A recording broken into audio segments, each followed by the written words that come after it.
All right, so who's sitting right now? I'd like to ask you to go ahead and stand up.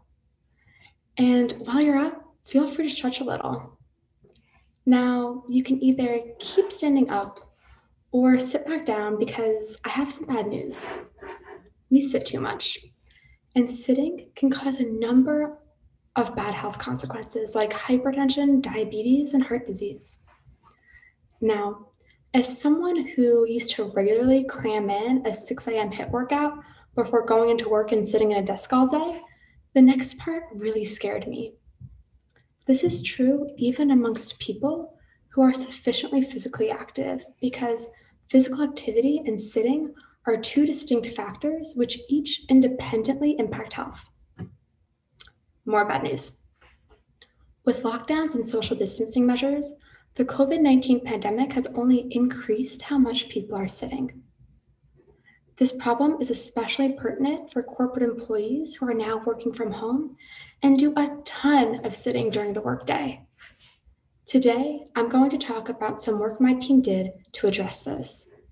Specifically, we decided to look into what's keeping employees from sitting less. So we did some digging. And we learned that people who are working from home right now are, in fact, largely sitting during the workday. What was really interesting is that people generally seem to know that sitting too much isn't healthy for them, and they do it anyway. Why?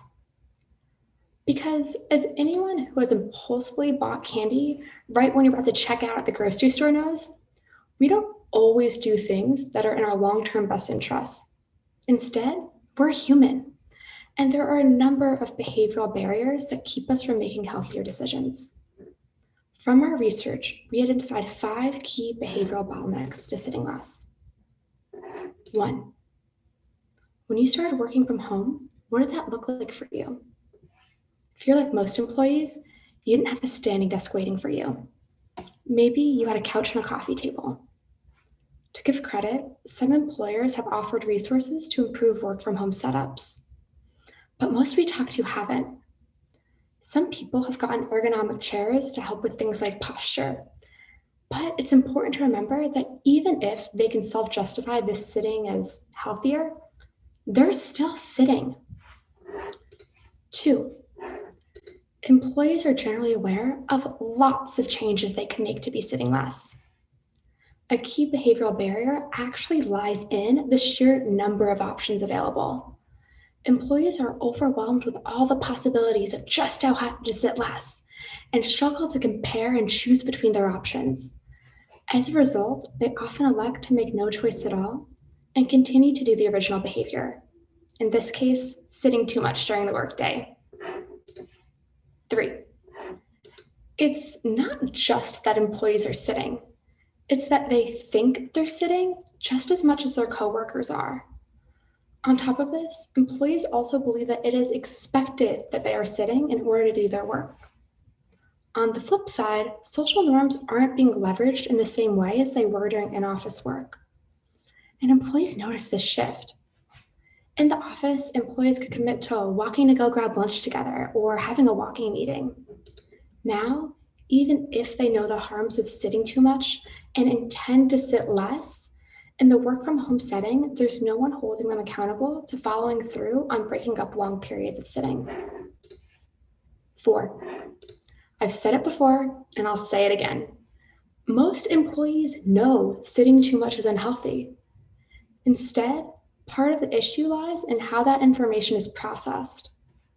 During the workday, employees often weigh the long-term consequences of sitting against the short-term benefits of completing their work. Most people understand the short-term implications of sitting for long periods of time to get work done. A trade-off between sore muscles, maybe a stiff neck, eye strain, versus effectively managing a work deadline. However, the long-term implications of sitting are generally less well understood.